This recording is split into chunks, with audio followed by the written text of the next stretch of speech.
tu veux. C'est bon ? Allez, go. Donc, bonjour à tous et merci de votre présence.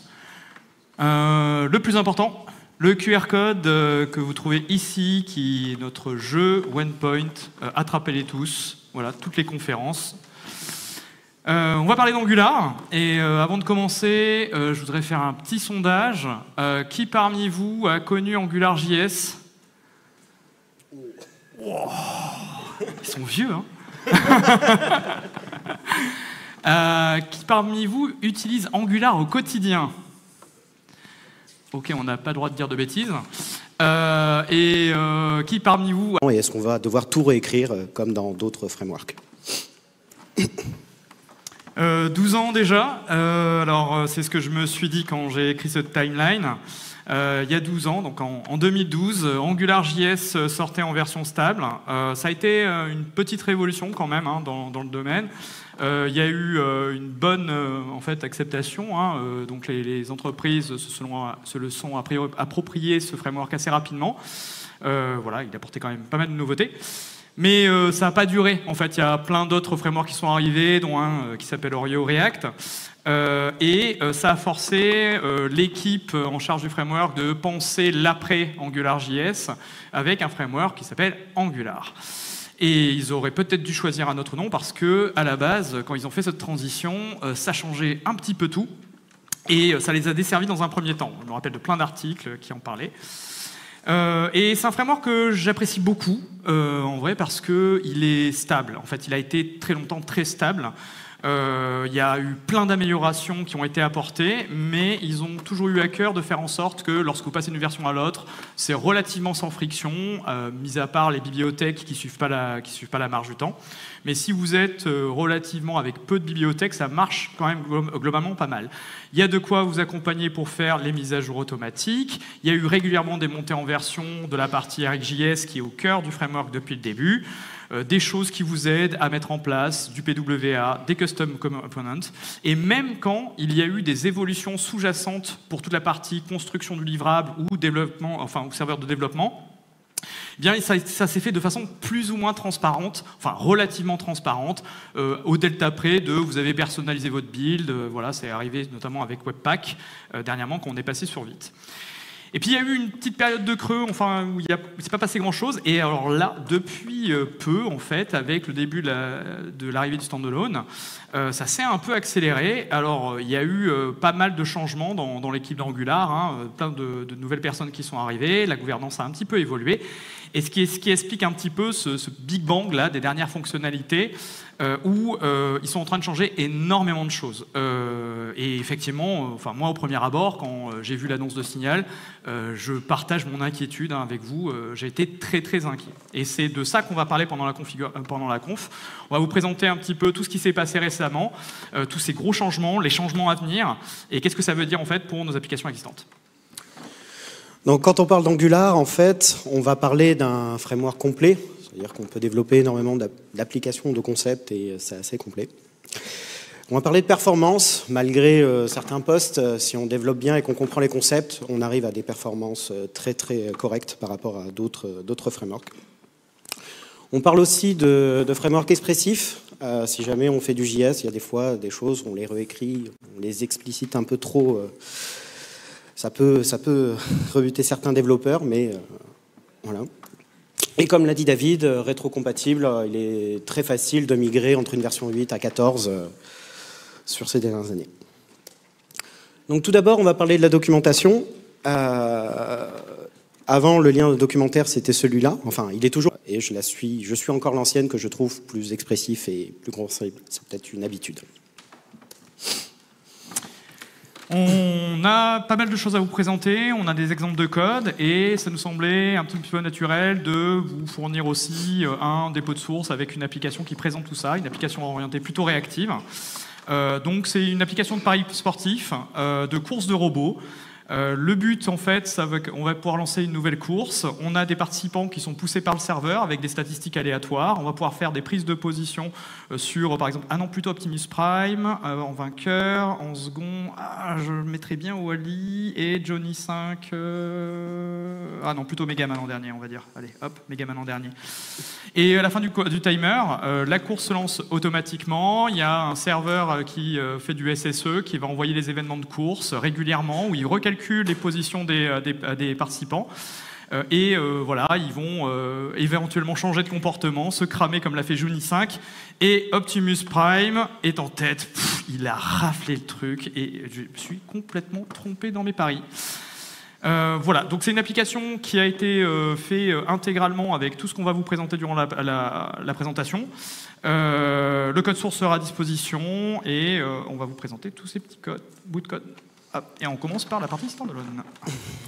Donc tout d'abord, pour comprendre standalone, on va parler de base, donc on va parler de modules.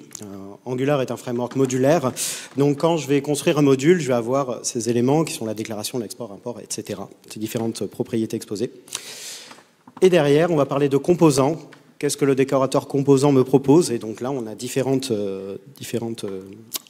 propriétés qui sont disponibles dès qu'on utilise ce décorateur. Donc qu'est-ce que va faire standalone? En fait, il va fusionner les deux. Donc, c'est-à-dire qu'il va prendre ce qu'il y a dans le module, sauf la déclaration et l'export, puisque le module va pouvoir être importé dans un autre composant standalone. Donc, juste avec une propriété standalone true, en fait, notre composant devient standalone et donc il peut être importé et n'est plus dépendant d'un module. Et derrière, tout ce que le component propose, ce sera toujours disponible. Donc comment ça va se caractériser au niveau du code? Dès qu'on utilise, comme je l'ai dit, la propriété standalone true, on va pouvoir avoir un composant standalone. Et derrière, comme un module, on va pouvoir l'importer. On a parlé de rétrocompatibilité, en fait, même en cours, on peut toujours un composant standalone peut importer des modules et peut importer d'autres standalone components. Alors, je suis désolé, Florian, mais je comprends pas trop. C'est quoi l'intérêt? Parce que t'enlèves un fichier, en gros. Oui, c'est pour enlever un fichier, en fait. C'est un peu léger quand même comme modification. C'est quoi l'intérêt de faire ça? Alors, on va parler de simplicité. Ça a été un vœu que la communauté a poussé pendant pas mal de temps.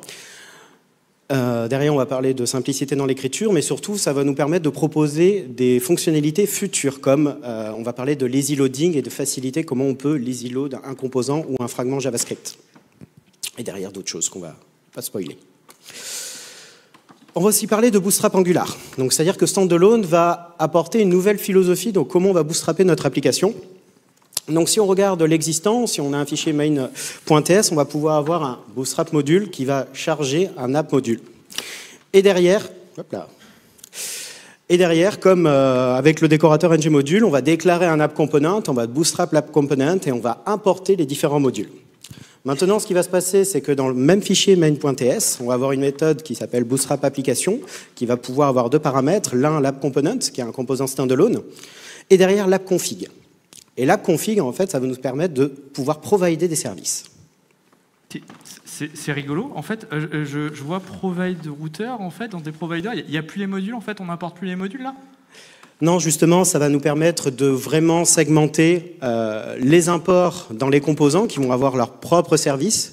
Donc, en termes de mapping, en termes de dépendance, on va vraiment avoir quelque chose de très explicite. Et derrière, ça va nous apporter aussi une notion de env provider, donc c'est-à-dire un service qui est initié une seule fois dans l'application, et c'est là qu'on va le mettre, les env providers, comme provide router ou provide HTTP client, qu'on va utiliser dans tous nos modules plus tard, ou nos composants standalone. Et tu peux les provide n'importe où, dans n'importe quelle partie de l'application? Pardon? Tu peux les provide partout, tu peux les importer dans n'importe quel module, ça? Non, justement, c'est-à-dire qu'à partir du moment où ils sont déclarés et que c'est des env providers, à partir du moment où on va vouloir les provider dans un composant autre part dans l'application, en fait, on va nous signaler que non, ça ne sera pas possible puisque c'est un env provider et qu'on ne pourra le faire qu'à un seul endroit de l'application. Ah, c'est génial. Du coup, on ne peut pas en fait importer deux fois le HTTP client service dans notre application? C'est ça. Sur un child injector, c'est génial en fait. C'est ça, et ça évite certains problèmes d'instanciation sur des services qui ne partagent pas le même acteur. Les cours Florence Acer, c'est ouf. Et donc tout ça, c'est bien joli, mais comment on migre ça? Donc en fait, Angular va nous proposer une schématique qui va nous permettre de migrer toute notre application vers justement les standalone. Alors, petit warning, ne le faites pas comme ça sans avoir une stratégie. Parce qu'en fait, déjà, si vous faites des MR, si vous migrez tous vos modules en composants standalone en relecture, bon courage. Et aussi parce qu'elle n'est pas complète, cette migration. C'est-à-dire que tout ce qui est module qui va dépendre d'autres modules avec du routing, ça, il ne le fait pas. Derrière, le fichier module ne va pas être détruit non plus. Donc en fait, il va falloir faire du travail à la main et une vérification assez pointilleuse sur ce qui est vraiment fait. Et donc là, cette schématique va proposer des options comme le pass qui va nous permettre de migrer petit bout par petit bout et pouvoir contrôler la validité de notre migration. Alors, il y a un autre truc qui a évolué dans ces dernières versions, c'est la partie control flow, spécifiquement donc l'orchestration de nos instructions dans les templates, d'où le ngIf versus if. Alors historiquement, toute la partie control flow a été gérée avec des directives structurelles. Pour rappel, les directives structurelles, ce sont des directives qui consomment les templates sur lesquels elles sont portées. Donc un petit exemple là avec le ngContainer. J'ai utilisé volontairement le ngContainer justement pour qu'elle ne consomme pas immédiatement le template, et parce qu'une règle justement des directives structurelles, c'est qu'on ne peut pas avoir plus d'une directive structurelle par nœud HTML. Et oui, puisqu'il consomme le template. Le ngIf, on lui donnait une expression, là ici la robot list qui vient depuis un signal. Sinon, j'affiche noRunner, noRunner qui était une référence vers un ngTemplate, référence de template, qui affiche aucun participant si le ngIf n'est pas satisfait. Un autre exemple avec le ngFor, on pose ça directement sur le nœud cette fois, parce que là, on n'a pas besoin d'autre chose. Une expression qu'on donne de façon à récupérer les itérations de RobotList, on affecte ça à nos robots et hop, on a notre liste de participants. Ça fait quand même beaucoup de règles. Et comme si ça ne suffisait pas, en fait, cette syntaxe avec l'astérix, c'est pas la vraie syntaxe. C'est ce qu'on appelle la microsyntaxe, une syntaxe courte qui nous évite d'écrire cette chose-là avec donc quelque chose de plus détaillé et le vrai nom ngIf, et par exemple ngFor, c'est ngFor-off pour le vrai nom de la directive sous-jacente. Ça fait beaucoup. Pourquoi changer? Alors déjà, on l'a vu ensemble, c'est que c'est quand même pas terrible. En fait, vous arrivez là-dessus, vous connaissez pas le framework, c'est vrai que c'est quand même pas ce qu'il y a de plus engageant. Et c'est quelque chose qui traînait depuis longue date dans les demandes. Pourquoi le changer maintenant? Simplement parce que Signal.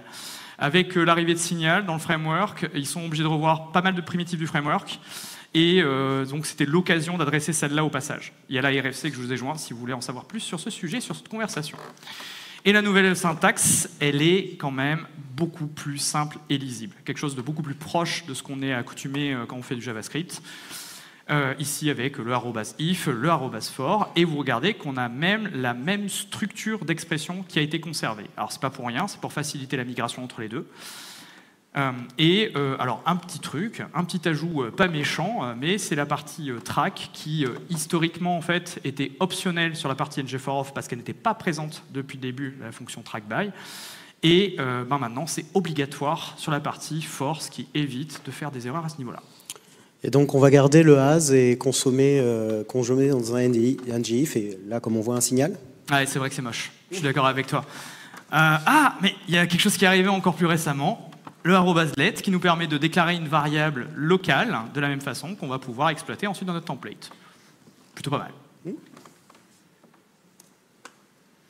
Et la question de la migration, parce que c'est vrai que ça fait pas mal de modifications, enfin j'imagine que vous en avez quand même pas mal dans vos templates, des ngIf et des ngFor, et à la main, ça donne pas envie, forcément. Heureusement, ils ont aussi fourni une schématique, ce qui vous permet de faire ça facilement. L'avantage en plus, c'est qu'on peut la faire sur un sous-chemin spécifique, ce qui vous permet de le faire pan par pan. Plutôt fiable, Franchement, ça marche bien. Le seul inconvénient que je vois, c'est sur la partie formatage. Voilà, elle vient automatiquement avec un formateur. Dès que vous allez jouer, ça va formater par défaut ce que vous allez migrer. Le souci, c'est que si vous avez un formatage qui n'est pas terrible déjà dans votre application, bah, vous allez avoir éventuellement pas mal de choses qui vont se mettre en plus dans votre PR. Pas trop grave, l'enlever, c'est encore pire. Donc ne le faites pas. Est-ce que c'est la fin des directives structurelles, Florian? Cours Florent, c'est ouf. Hein. Est-ce que c'est la fin des directives structurelles? Bah non. C'est-à-dire que c'est toujours utile. Alors là, je vais vous montrer des exemples de code pour ceux qui utilisent Material, donc qui se basent énormément sur les directives, donc on va toujours les conserver et ça sera toujours utile. Et derrière, si jamais vous voulez faire des directives custom, bah, elles marchent toujours et c'est pas prévu que ça s'enlève tout de suite. Et si on reportait tout à plus tard?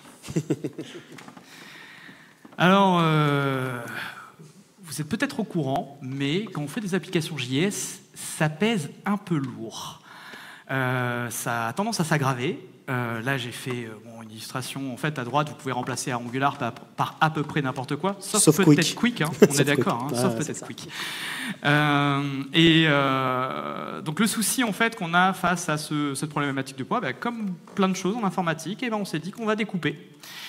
Et donc, cette stratégie qu'on appelle le lazy loading, c'est quelque chose qui existe depuis quand même longtemps dans Angular, qu'on peut faire historiquement avec les routes. Vous avez l'ancienne syntaxe qui était l'autre syntaxe qui a été introduite plus récemment. Alors, c'est quand même pré-Ivy, hein, cette affaire-là. Donc ça, c'était une façon qu'on avait de faire du lazy loading. On découpait notre application sur la stratégie des routes. Quand vous avez une URL précise, bah, boum, automatiquement, ça va télécharger le fragment associé et vous mettre à disposition tout ce qu'il y avait dans cette partie-là de l'application.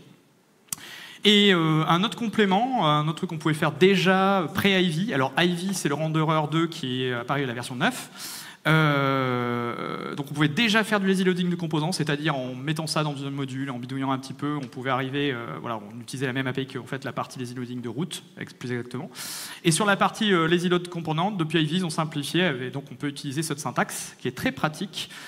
Mais il faut encore instancier depuis Ivy à la main nos composants, et il a vu, c'est fatigant. Sauf que ils nous ont introduit un nouveau concept avec le differ.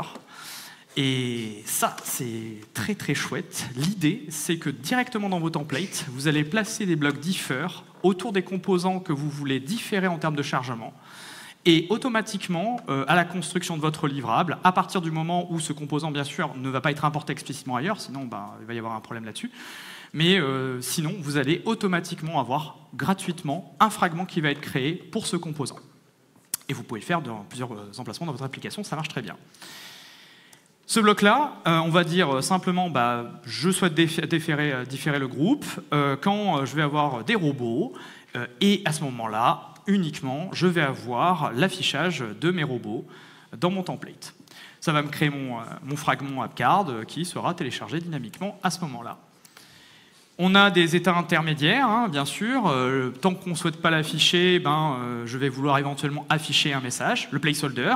Le minimum 200, c'est pour dire en fait le minimum de temps que je souhaite afficher cette partie-là, parce que sinon vous allez avoir un clignotement. C'est moche. En disant qu'on est en attente de participants. Ça gère les erreurs.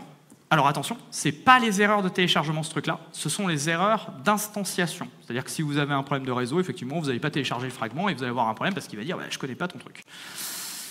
Et le message d'erreur qui s'affiche en disant les erreurs lors du chargement des participants.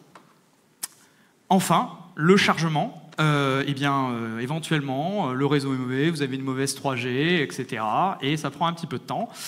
Là, vous avez un petit levier supplémentaire avec le after qui vous permet de dire je souhaite commencer à afficher ce message au bout de tant de temps et pour une durée minimum de temps, pour vous garantir, encore une fois, qu'il n'y ait pas d'effet de clignotement. Et notre petit message. Donc, tu es en train de me dire que pour gratuit, je n'ai rien à faire hormis mettre differ et ça va lazy load comme ça le composant? Rien. Tu n'as rien à changer dans la conf. Là, tu peux l'utiliser demain sur ton projet. Fini les fabriques. Fini les fabriques. C'est cool, hein? Oh non, on en fait toujours. Oui. Alors ce truc-là, ça marche avec des triggers, des conditions de déclenchement, que je vous ai montré en fait dans le bloc differ.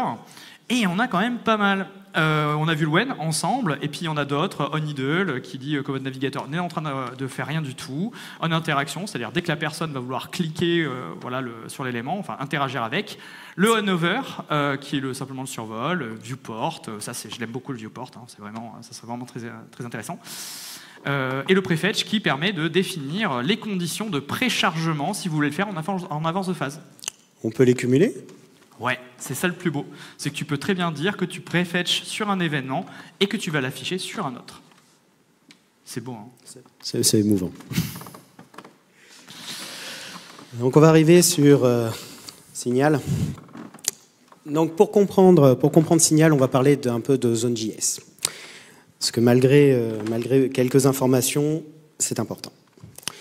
Donc imaginons, j'ai une SPA qui commence par app, j'ai des composants, des sous-composants et des sous-sous-composants. Ici, j'ai un événement qui se déclenche. Et en fait, Zone.js va créer sa zone pour propager ce changement, pour voir s'il y a des interactions. Et donc, imaginons que j'ai qu'une seule interaction ici, au niveau de ce sub-composant. Mais en fait, Zone.js, lui, il ne sait pas. Donc, ce qu'il va faire, c'est qu'il va voir le composant et détecter tous les sous-enfants, à savoir, est-ce qu'il faut mettre à jour tes propriétés pour mettre à jour la réaction. Et tout ça en cascade. Donc, évidemment, ça peut poser des problèmes de performance si on a une belle grappe. Et donc, en fait, ce que va faire Signal, c'est que, imaginons, j'ai le même event qui est déclenché, mais en fait, Signal va permettre de juste émettre un changement auprès du composant où le signal est consommé. Donc, on a une granularité de réaction assez fine, ce qui va permettre, pour gratuit, d'augmenter les performances et surtout de ne pas avoir des stratégies justement pour éviter cette propagation et qu'on arrive à des problèmes un peu plus embêtants. Pas si gratuit que ça, il va falloir coder un peu quand même, non? Oui. Oui, il va falloir coder. Et donc, comment ça fonctionne? Donc, en fait, quand on parle de signal, on va parler de deux types de signaux. Le premier, c'est le signal modifiable. Donc, c'est-à-dire que là, imaginons, ici, je déclare un composant, enfin, je déclare une propriété count, qui est un signal modifiable. J'initie la valeur à 0, parce que c'est un nombre, et puis il me faut une valeur par défaut. Derrière, je le consomme un peu comme une méthode, parce que c'est une fonction. Et donc, chaque fois que ce signal va modifier, en fait, mon template va se mettre à jour. Donc, quand on est dans ce type de signaux, imaginons qu'on a une méthode qui s'appelle incrémente, on va nous proposer deux méthodes. La première, c'est update. Donc, qui va nous permettre de prendre la valeur du signal et de pouvoir la modifier, de pouvoir la mettre à jour. La deuxième, on va parler de set, donc on s'en fiche de la valeur initiale du signal, et en fait de setter avec ce qu'on veut. Toujours le même type quand même. Et donc, là, on a aussi une petite possibilité de pouvoir mettre une option, c'est-à-dire on va parler de equal. Donc là, comme vous voyez, à la fin, j'ai rajouté un equal avec une arrow function avec deux A et B, la valeur actuelle et la valeur future, et donc de pouvoir comme ça jouer avec l'émission du signal. Donc là, si je prends sur la valeur initiale, je peux, alors j'allais dire distinct-shell, mais je peux couper les émissions du signal à partir du moment où la condition est remplie, vita aeternam, ou alors, sur la valeur future, ne pas émettre une certaine valeur. Ah oui, donc là, tu es en train de me dire, là, le A, ça fait, donc il vaut 1, 2, 3, bam, et en fait, après, comme il vaut toujours 3, en fait, jamais il passera en fait à la valeur Exactement, il repasse dans le signal, donc il va... C'est mieux que du distinct until change, en fait. Bravo. Non. Donc ça, c'est les signaux modifiables, et on va parler de deux autres types de signaux, qui sont les signaux read-only. Donc, comme son nom l'indique, on ne peut pas les modifier. Donc, on va parler du computed. Donc, reprenons l'exemple de count. Count, en fait, je vais créer un computed qui va faire, chaque fois que count, un signal est déclaré dans ce computed, le computed va réagir et derrière, on peut faire ce qu'on veut. Là, j'ai mis 1 x 2, ce que je veux. On est quand même dans la simplicité. Derrière, il y a toujours cette option d'equal où je peux jouer avec l'émission et l'arrêter ou enlever un certain type d'émission. et on le consomme comme un signal. Et le petit dernier, qui est l'effect. L'effect, en fait, va nous permettre, alors on peut le déclarer à beaucoup d'endroits, mais là je vais le déclarer dans le constructeur. Donc c'est-à-dire que l'effect, à partir du moment où je consomme un signal dans cet effect, il va réagir, il va exécuter les méthodes ou les actions que j'ai à l'intérieur chaque fois que ce signal bouge. Ça me fait pas beaucoup d'effet ton console log. J'adore l'humour. C'est la meilleure fonctionnalité du monde. Donc, si on prend un exemple un peu plus concret sur un cas d'usage où on peut justement jouer avec un effect et une émission, imaginons que là je reprends le signal compte et à chaque fois qu'il a 3, en fait, je vais pouvoir faire une requête HTTP par exemple. Ce qui est un cas d'usage qui peut arriver si on s'abonne à des ID ou que sais-je, au constructeur. Mais derrière, il y a plein d'options. C'est-à-dire que là, je suis dans un effet qui est déclaré dans un constructeur, et donc si jamais je le change et que je mets dans un cycle de vie, que sais-je, onJoin ou quoi que ce soit, bah, je vais pas pouvoir consommer une dépendance, et donc dans ce cas-là, ligne 12, je vais pouvoir ajouter une injection qui va nous permettre de pouvoir consommer un service en dehors de mon constructeur. Mais c'est pas tout. Imaginons, je suis un peu maso, je réagis à un signal et je le modifie en même temps. Spoiler alert, bienvenue dans le monde infini, dans le monde des boucles infinies. Ben ça, en fait, vu que je suis dans un read-only, je ne peux pas. Parce que l'effect, il peut y avoir des effets de bord qui peuvent être très dommageables, et une boucle infinie dans des effects qui sont consommés à plusieurs endroits, c'est sympa. Mais bon, on garde quand même une certaine possibilité dans JavaScript en disant que bon, on peut faire autrement. Donc là, en fait, grâce à cette propriété, on va pouvoir modifier un signal dans un effect. Et donc enlever le fait que ça soit read-only. Donc à vos risques et périls. Et puis quand on l'utilise une fois, on a tendance à l'utiliser souvent, cette petite propriété. On va continuer sur les autres options qu'un effect propose. C'est-à-dire que là, je suis dans un contexte où, par exemple, imaginons, j'ai un set timeout, où j'exécute quelque chose dans un effect, et quand je sors de mon composant, bah, j'aimerais bien que ça arrête d'émettre. Donc on va parler de subscribe, etc. Et donc il y a une méthode qui s'appelle, dans un anglais incroyable, voilà celle-là, qui va me permettre d'exécuter quelque chose quand je sors de mon contexte. Donc notamment une souscription. Et la dernière propriété que je vais vous montrer, c'est celle-là, c'est-à-dire que je peux affecter mon effect à une propriété, et donc derrière, n'importe à quel moment, dans une méthode ou quand je veux dans le composant, je peux arrêter d'écouter cet effect. Donc, ce qui permet de piloter des fois des émissions, enfin des réactions dans un effet à la main dans un composant. Attention, on va passer au preview time. Donc là, ce que je vais vous montrer, ce sont des choses qu'Angular propose, mais elles peuvent changer. Le premier, c'est le signal input.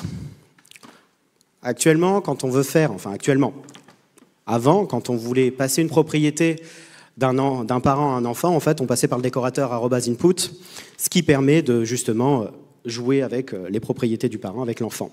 Là, en fait, on va passer par un signal, et c'est le même comportement. L'avantage, c'est que là, on s'en fiche du cycle de vie. Quand on utilisait un @input, avant, on était obligé d'attendre le engine init pour pouvoir jouer avec la propriété. Là, en fait, on va vraiment écouter les modifications de la propriété, et donc on n'a plus besoin de passer par engine init, et on s'enlève beaucoup de cycles de vie, ce qui, des fois, est très très sympa. Mais ils sont en train de revenir là, donc on n'a pas tout, c'est pas tout bon. Le deuxième, c'est le modèle qui va permettre justement d'écouter et d'émettre, enfin d'output et d'input une valeur sur un même contexte. C'est banana inbox, two-way data binding, voilà. Et derrière, grâce à une méthode, je set et je check et ça modifie la méthode du parent avec un seul et même signal. Les deux autres, on va parler de viewChild, qui change le décorateur du child, ou contentChild, qui est une autre façon d'écrire. Ça ne change pas le comportement. Il y a des petites choses un peu bizarres avec le viewChild, notamment le cascading, où on le perd à cause de la nouvelle façon, donc faites attention à ça. Alors, RxJS Interrupt, qu'est-ce que c'est ? Ben, en fait, Angular nous propose de transformer un observable en signal. Donc grâce à la méthode toSignal, ben, je peux avoir et transformer un observable en signal, et je peux faire l'inverse, à l'infini. Bon, c'est pas trop d'intérêt, mais ça permet de jouer avec ça. Donc, en fait, je comprends pas là, parce que tu nous as montré plein de choses sur Signal, etc. Là, il y a les conversions de plus observables.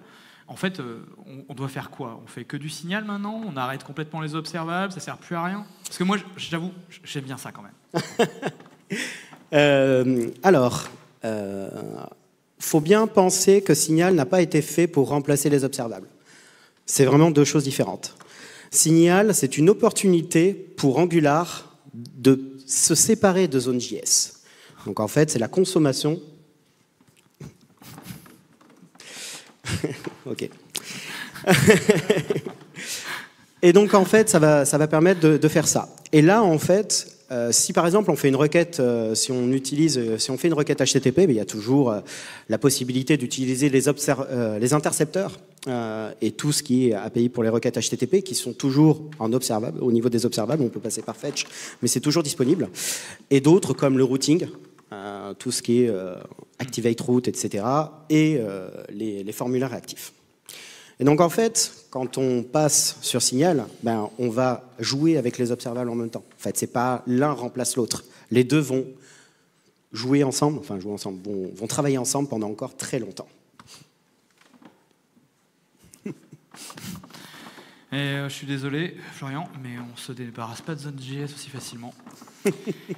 Ouais, Zone.js, il est là depuis le début. Et alors, pour refaire rapidement le fonctionnement de Zone.js, c'est pourquoi il est vraiment au centre de cette détection de changement. C'est parce qu'il écoute tout ce que fait le navigateur, en fait, tous les événements asynchrones. Il intercepte tout ça. Il crée des zones, et puis dès qu'il se passe un truc là-dedans, paf, planification de détection de changement. Donc, c'est pas facile de s'en débarrasser. Pour autant, la planification de la détection de changement à partir de Angular 18, elle a évolué. Alors, je ne sais pas s'il y en a beaucoup qui sont déjà passés sur Angular 18. D'ailleurs, il y a bientôt Angular 19. Mais si vous avez actuellement upgradé votre application vers Angular 18, vous avez déjà mis un pas dans le post-zone avec de la planification de détection de changement qui peut être déclenchée de plein de façons différentes. Les signaux, comme on l'a vu, le changement des variables d'entrée de vos composants, possibilité de venir débrayer ça si jamais vous voyez que vous avez trop de cycles de détection de changement dans votre application. D'accord. Alors la question qui se pose ici, c'est le chemin vers Zoneless. Actuellement, en fait, vous avez certainement du RxJS de partout, des observables partout dans votre application, voire pas d'observables. Et comme on vous l'a montré, ça commence à faire quand même pas mal de code à changer pour la partie signal. Parce que autant pour le reste, il y a des migrations automatiques, ça se fait bien. Autant dans ce cas-là, que RxJS ne disparaît pas jusqu'à... Ce qu'on a fait sur une application, c'est justement décorréler tout ce qui est traitement de la donnée. Donc dans les services, ils vont exposer des signaux, ils vont exposer des observables. Et derrière, nos composants, en fait, ils ne vont faire que transformer les observables en signaux et derrière vont être consommés. Ce qui permet déjà de séparer les logiques et d'avoir une progression vers la migration. Et par contre, c'est vrai que ça marche plutôt pas mal ici. Enfin, jusqu'à présent, on a... Donc, si j'ai un conseil à vous donner, planifiez dès maintenant. Voilà, intéressez-vous à la question, voyez comment vous voulez intégrer ça dans votre cycle de développement, si vous n'avez pas décidé de changer de framework. Mais en tous les cas, c'est intéressant de planifier dès maintenant, cette partie-là. Et attention à ce qui est en développeur preview, parce qu'il y a encore plein de choses qui sont en développeur preview, et il y a des choses qui ne sont pas cuites. Tu en as parlé rapidement sur les cycles de vie. Mais voilà, leur plan initial, c'était de dégager toute la partie cycle de vie, les ng-on init, after-view init, content init, etc. Et de tout faire en fait en réactif avec les signaux. Et en vrai... Ça marche pas pour tout le monde. Ça marche pas pour tout, et on est en train de revoir des cycles de vie qui n'existaient pas avant.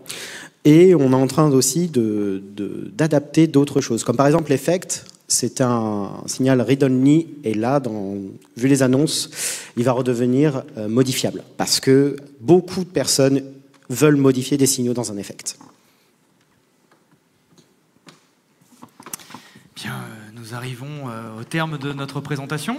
Donc on a vu pas mal de choses dans toutes ces évolutions. Ce qu'on peut retenir, c'est que globalement, ils ont intégré le fait de pouvoir continuer à migrer les applications. Ça ne se fait pas de façon si transparente que ça. On est obligé de passer des commandes supplémentaires pour les migrations de nos composants. Mais ils laissent quand même du temps pour le faire. La partie standalone, ça va, c'est pas catastrophique. En fait, de toute façon, les modules, ça fonctionne encore. Ils sont toujours là. C'est quelque chose qui est utilisé de toute façon quand vous faites des bibliothèques et qui vont rester. Les Angular Library, pour l'instant, ça fonctionne avec du module et il n'y a pas de raison que ça change. Donc, c'est des choses Enfin, on a du temps pour faire ce genre de choses et c'est quand même outillé. C'est ça. C'est-à-dire qu'on peut très bien passer en Angular, alors pas 18, j'ai pas testé, donc je vais pas me prononcer, mais au moins en Angular 17 sur un parc applicatif où toutes nos fonctionnalités d'avant, bah, ça fonctionne. Donc on n'a pas besoin d'avoir des break-in change ou des applications qui pètent par rapport à la migration, et ça, c'est très appréciable. Et donc la partie qui reste un petit peu en question, c'est la partie zone et donc l'arrivée des signaux qui va vous demander quand même plutôt pas mal de travail. Il l'avait dit, en fait, de toute façon, ça ne peut pas être automatisé, cette partie-là. Et ce qui nous amène à qu'est-ce qui arrive juste après? Eh bien, donc il y a encore du travail à faire là-dessus. Après, il y a des indiscrétions qui traînent des fois, qu'on a vu passer sur X. Selectorless component. Alors, c'est très énigmatique ce truc, mais a priori, ce qui se cache derrière, c'est de pouvoir utiliser les types des composants directement pour remplacer les sélecteurs des composants. Je ne sais pas si ça verra le jour, mais en tous les cas, ça ressemble à React, ce truc. Oui, dommage. Ça, c'est assez prospectif. Et sinon, à plus court terme, il y a la version 19 qui sort bientôt. Le 19. C'est incroyable, hein. Le 19, ils n'ont pas de retard. La RC1 est sortie hier, je crois, à peu près. Merci à eux, juste la veille de notre camp. Enfin, c'est cool. Ça fait plaisir. Exactement. On n'a pas du tout regardé dedans. Et au menu, alors il y a un truc dont ils avaient déjà parlé sur la version 18, qui est donc l'hydratation partielle, donc pour faire de l'ISR, incremental server rendering. C'est quelque chose qui existe déjà dans notre framework, type React avec surtout Next.js. Donc l'idée, ça va être quoi? Ça va être de s'appuyer sur l'outillage au travers du DFR pour pouvoir en fait différer l'hydratation des composants qui ont été pré-rendus côté serveur. Plutôt pas mal. C'est-à-dire que, comme je l'ai dit, vouloir modifier un signal dans un autre signal, c'est cool, mais en fait, tout le monde va le faire dans un effect, et ça, c'est moins cool. Donc, en fait, ressources va être là, justement, pas pour ça, parce que c'est pas vrai. je viens de confondre avec un autre. Désolé. Donc, ressources, en fait, va nous... c'est direct. Alors, je reprends, excusez-moi. Ressources, en fait, va nous permettre de faire une requête HTTP avec un signal. Imaginons, demain, je veux souscrire à un service, et ce service, je veux souscrire dans mon composant. Actuellement, HTTP client, c'est un observable. Et donc là, ça va nous permettre justement de faire ça. Donc je l'ai pas testé, enfin je l'ai pas testé. Dans les exemples qu'ils ont mis dans la doc, ça passe sous fetch, donc je n'ai pas encore vu si jamais on a des intercepteurs, comment ça fonctionne. Mais voilà à quoi va servir le signal ressource. Alors c'est rigolo parce qu'en plus pour les plus anciens, ceux qui ont connu un petit peu AngularJS, il y avait Resources justement dans AngularJS, donc c'est rigolo de voir revenir cette chose-là sous un autre format. Et voilà. Et le dernier signal, c'est justement, on en revient à ce qui se passe dans l'effect. Je veux modifier, grâce à un signal, je veux modifier un autre signal. D'éviter d'utiliser tout le temps l'effect pour faire ces modifications et donc de contrôler ces effets de bord. Comme je l'ai dit, quand on utilise un effect et quand on écoute plusieurs signaux et quand on en modifie plusieurs, et s'ils sont consommés dans plusieurs composants, comment débugger ça quand on fait des boucles infinies? Des fois, ça peut être un peu tendu. Et là, en fait, on veut maîtriser ça, et donc Angular commence à nous le proposer.